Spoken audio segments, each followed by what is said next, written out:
KSS ಪದವಿ ಹಾಗೂ ಶ್ರೀ ಶರಣಬಸವೇಶ್ವರ ಪದವಿ ಪೂರ್ವ ಹಾಗೂ ಪ್ರೌಢಶಾಲೆಯಲ್ಲಿ 79ನೇ ಸ್ವಾತಂತ್ರ್ಯೋತ್ಸವದ ಆಚರಣೆ.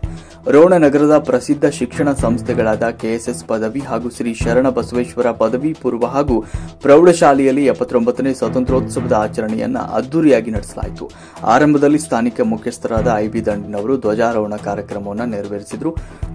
ಶ್ರೀ ಶರಣಬಸವೇಶ್ವರ ಪ್ರೌಢಶಾಲೆಯ ವಿದ್ಯಾರ್ಥಿಗಳಿಂದ ಪಥಸಂಚಲನ ಕಾರ್ಯಕ್ರಮ ನಡೆಯಿತು. ಸಂದರ್ಭದಲ್ಲಿ ಕೆಎಸ್ಎಸ್ ಮಹಾವಿದ್ಯಾಲಯದ ಪ್ರಾಚಾರ್ಯರಾದ ಸಿಬಿ ಪೊಲೀಸ್ ಪಾಟೀಲ್ ಅವರು ಕಾರ್ಯಕ್ರಮದ ಉದ್ದೇಶಿಸಿ ಮಾತನಾಡಿದರು. ಸ್ವಾತಂತ್ರ್ಯ ಸಿಗುವ ಪೂರ್ವದಲ್ಲಿ ಬ್ರಿಟಿಷರು ಹಾಗೂ ಬೇರೆ ರಾಷ್ಟ್ರಗಳ ನಮ್ಮ ದೇಶಕ್ಕೆ ಸಾಂಬಾರ್ ಪದಾರ್ಥಗಳಿಗಾಗಿ ಬಂದು ಸ್ಥಳೀಯ ಸಂಸ್ಥಾನ ರಾಜ್ಯಗಳ ಒಳ ಆಡಳಿತ ವಿಭಜನೆ ಮಾಡಿ ನಮ್ಮ ದೇಶದಲ್ಲಿನ ಸಮೃದ್ಧಿ ಸಂಪತ್ತನ್ನು ಲೂಟಿ ಮಾಡಿದ್ರು ಅಂತ ಹೇಳಿದರು. 1947 ಆಗಸ್ಟ್ 15ರಂದು ನಮ್ಮ ದೇಶ ಸ್ವತಂತ್ರವಾಯಿತು. ಪ್ರತಿ ವರ್ಷ ಭಾರತದಾದ್ಯಂತ ಈ ದಿನವನ್ನು ಸ್ವಾತಂತ್ರ್ಯ ದಿನಾಚರಣೆಯನ್ನಾಗಿ ಆಚರಿಸಲಾಗುತ್ತೆ. ಈ ದಿನ ಇಡೀ ದೇಶದಲ್ಲಿ ರಾಷ್ಟ್ರೀಯ ರಜಾ ದಿನವನ್ನಾಗಿ ಆಚರಿಸಲಾಗುತ್ತೆ. ದೇಶದ ಹಲವೆಡೆ ತ್ರಿವರ್ಣ ಧ್ವಜವನ್ನು ಹಾರಿಸಿ ಸಿಹಿ ಹಂಚಲಾಗುತ್ತೆ. ಈ ಆಚರಣೆಯ ಪ್ರಮುಖ ಸಮಾರಂಭ ದೆಹಲಿಯ ಕೆಂಪು ಕೋಟೆಯಲ್ಲಿ ನಡೆಯುತ್ತೆ. ದೇಶದಾದ್ಯಂತ ರಾಷ್ಟ್ರೀಯತೆ ಮತ್ತು ದೇಶಭಕ್ತಿಯ ಭಾವನೆಯೊಂದಿಗೆ ಭಾರತೀಯರು ಸ್ವಾತಂತ್ರ್ಯ ದಿನವನ್ನು ಆಚರಿಸುತ್ತಾರೆ. ಈ ದಿನದಂದು ಪ್ರತಿಯೊಬ್ಬ ನಾಗರಿಕರು ಹಬ್ಬದ ಭಾವನೆ ಮತ್ತು ಜನರ ವೈವಿಧ್ಯತೆ ಮತ್ತು ಏಕತೆಯಲ್ಲಿ ಹೆಮ್ಮೆಯಿಂದ ಪ್ರತಿಧ್ವನಿಸುತ್ತಾರೆ. ಇದು ಸ್ವಾತಂತ್ರ್ಯದ ಸಂಭ್ರಮ ಮಾತ್ರವಲ್ಲದೆ ದೇಶದ ವಿವಿಧತೆಯಲ್ಲಿ ಏಕತೆ ಆಚರಣೆಯಾಗಿರುವುದು ಅಂತ ಹೇಳಿದರು. ಸಂದರ್ಭದಲ್ಲಿ ಪದವಿ ಪೂರ್ವ ಹಾಗೂ ಪದವಿ ಮಹಾವಿದ್ಯಾಲಯದ ಪ್ರಾಚಾರ್ಯರು ಹಾಗೂ ಶ್ರೀ ಶರಣಬಸವೇಶ್ವರ ಪ್ರೌಢಶಾಲೆಯ ಮುಖ್ಯೋಪಾಧ್ಯಾಯರು, ಉಪನ್ಯಾಸಕ ಬಳಗ, ವಿದ್ಯಾರ್ಥಿನಿಯರು ಉಪಸ್ಥಿತರಿದ್ದರು. ವರದಿ ಮೀಡಿಯಾ ಹೆಡ್ ಎಸ್ಪಿ ಸಂಕನಗೌಡರ್.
ಭಾರತವನ್ನ ಮತ್ತಷ್ಟು ವಿಶ್ವದರ್ಜೆಯೊಳಗ ಗುರುತಿಸತಕ್ಕಂಥ ಕೆಲಸವನ್ನು ಮಾಡೋಣ ಅಂತ ಮಾತನ್ನು ಮಾತಾಡಿ ಮಾತನಾಡಲಿಕ್ಕೆ ಅವಕಾಶ ಮಾಡಿದ ಒಂದು ಜೀವನವನ್ನು ಮುಡಿಪಾಗಿಟ್ಟಿದ್ದಾರೆ.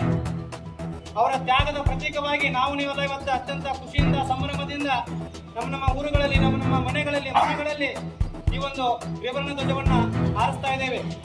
ಹಾಗಾಗಿ ಅವರ ಆತ್ಮಕ್ಕೆ ಇವತ್ತ ಗೌರವ ಸಮರ್ಪಣೆಯನ್ನು ಸಲ್ಲಿಸ್ತಾ ಇದ್ದೇವೆ. ಜೊತೆಗೆ ಇವತ್ತು ರಾಷ್ಟ್ರದಲ್ಲಿ ಕೂಡ ಪ್ರಧಾನಿಯಾಗಿರ್ತಕ್ಕಂಥ ನರೇಂದ್ರ ಮೋದಿ ಅವರು ಈ ತ್ರಿವರ್ಣ ಧ್ವಜವನ್ನ ದೆಹಲಿಯಲ್ಲಿ ಕೆಂಪುಕೋಟೆಯಲ್ಲಿ ಹಾರಿಸ್ತಕ್ಕಂಥದ್ದು ನಾವು ನೋಡ್ತಾ ಇದ್ದೇವೆ. ಹಾಗಾಗಿ ಎಲ್ಲರೂ ಕೂಡ ಈ ದೇಶದ ಒಂದು ಪ್ರಜೆಗಳಾಗಿ ದೇಶದ ಪೌರತ್ವವನ್ನ, ದೇಶದ ಮೌಲ್ಯಗಳನ್ನ ಎತ್ತಿ ಹಿಡ್ತಕ್ಕಂಥ ಕೆಲಸವನ್ನು ಅವರು ಕೂಡ ಮಾಡಬೇಕಾಗಿದೆ. ಗಾಂಧಿ ಆಗಿರ್ಬೋದು, ಸಂಗೊಳ್ಳಿ ರಾಯಣ್ಣ ಆಗಿರ್ಬೋದು, ಝಾನ್ಸಿ ಲಕ್ಷ್ಮೀಬಾಯಿ ಆಗಿರ್ಬೋದು, ಸಾಕಷ್ಟು ಮಹನೀಯರು ನಮ್ಮ ಜೀವನವನ್ನು ಮುಡುಪಾಗಿಟ್ಟು ಅವರು ನಮಗ ಸ್ವಾತಂತ್ರ್ಯವನ್ನ, ಭಾರತವನ್ನ ನಿರ್ಮಾಣ ಮಾಡಿಕೊಟ್ಟಿದ್ದಾರೆ. ಅದು ಉಳಿಸ್ತಕ್ಕಂಥ ಎಲ್ಲ ಪ್ರಯತ್ನವನ್ನ ನಾವು ಕೂಡ ಮಾಡಬೇಕಾಗಿದೆ. ಪ್ರಜಾಪ್ರಭುತ್ವದ ಮೌಲ್ಯಗಳನ್ನ ನಾವು ಉಳಿಸ್ಕೊಳ್ಬೇಕಾಗಿದೆ. ಯಾವತ್ತೂ ಕೂಡ ಸ್ವಾತಂತ್ರ್ಯವನ್ನ ಹರಣ ಮಾಡಲಿಕ್ಕೆ ನಾವು ಕೈ ಜೋಡಿಸಬಾರ್ದು. ಸ್ವಾತಂತ್ರ್ಯ ಎಲ್ಲಿ ಹರಣ ಆಗುತ್ತೋ, ಸ್ವಾತಂತ್ರ್ಯಕ್ಕೆ ಎಲ್ಲಿ ಧಕ್ಕೆ ಬರುತ್ತೋ ಅಲ್ಲಿ ಎಲ್ಲರೂ ಕೂಡ ಭಾರತದ ಪ್ರಜೆಗಳಾಗಿ ಧ್ವನಿಯನ್ನು ಎತ್ತಬೇಕಾಗಿದೆ. ನಾಡು ನುಡಿಗಾಗಿ, ದೇಶಕ್ಕಾಗಿ. ಪ್ರಾಚಾರ್ಯರೇ ಹಾಗೂ ನನ್ನ ಪ್ರೀತಿಯ ವಿದ್ಯಾರ್ಥಿನಿಯರೇ, ನಮ್ಮೆಲ್ಲರಿಗೂ ಕೂಡ ಇವತ್ತಿನ ದಿನದ 79ನೆಯ ಸ್ವಾತಂತ್ರ್ಯ ದಿನಾಚರಣೆಯ ಆರ್ಥಿಕ ಶುಭಾಶಯಗಳನ್ನ ಪ್ರಥಮದಲ್ಲಿ ತಿಳಿಸ್ತಾ ಇದ್ದೇನೆ. ಇವತ್ತಿನ ದಿನ ನಿಜಕ್ಕೂ ಕೂಡ ಹಳ್ಳಿಯಿಂದ ದಿಲ್ಲಿಯವರೆಗೂ ಕೂಡ ನಮ್ಮ ದೇಶದೊಳಗ ಪ್ರತಿಯೊಬ್ಬ ಪ್ರಜೆನೂ ಕೂಡ ಈ ಹಬ್ಬದೊಳಗ ಭಾಗಿಯಾಗಿದ್ದಾನೆ. ಹಾಗಾಗಿ ಎಲ್ಲರೂ ಕೂಡ ನಾವು ಆ ಹಿರಿಯರು ಹಾಕಿಕೊಂಡಿರ್ತಕ್ಕಂಥ ಈ ದೇಶದ ನೀತಿ ನಿಯಮಗಳನ್ನ, ಈ ದೇಶದ ಚೌಕಟ್ಟನ್ನ, ಗೌರವವನ್ನ ಅಭಿಮಾನಪೂರ್ವಕವಾಗಿ ಉಳಿಸತಕ್ಕಂಥ ಜವಾಬ್ದಾರಿಯನ್ನು ನಾವು ಹೊತ್ಕೋಬೇಕಾಗಿದೆ. ಹಾಗಾಗಿ ಸ್ವಾತಂತ್ರ್ಯ ಅನ್ನುವಂಥದ್ದು ಕೇವಲ ಹಣವನ್ನ, ದುಡ್ಡನ್ನ ಕೊಟ್ಟು ಸಂಪಾದನೆ ಮಾಡ್ತಕ್ಕಂಥದ್ದಾಗಿದೆ. ಇದು ಸಾಕಷ್ಟು ಸಾವಿರಾರು ಹಿರಿಯ ಮೇಧಾವಿಗಳು ವೀರ ಯೋಧರು ತಮ್ಮದಾಗಿರ್ತಕ್ಕಂಥ ಜೀವವನ್ನ ಬಲಿದಾನ ಮಾಡಿ ಕುಟುಂಬವನ್ನು ತೊರೆದು ಊರನ್ನು ತೊರೆದು ವನವಾಸ ಉಪವಾಸ ಬಿದ್ದು ದೇಶ ವಿದೇಶಗಳಲ್ಲಿ ಹೋಗಿ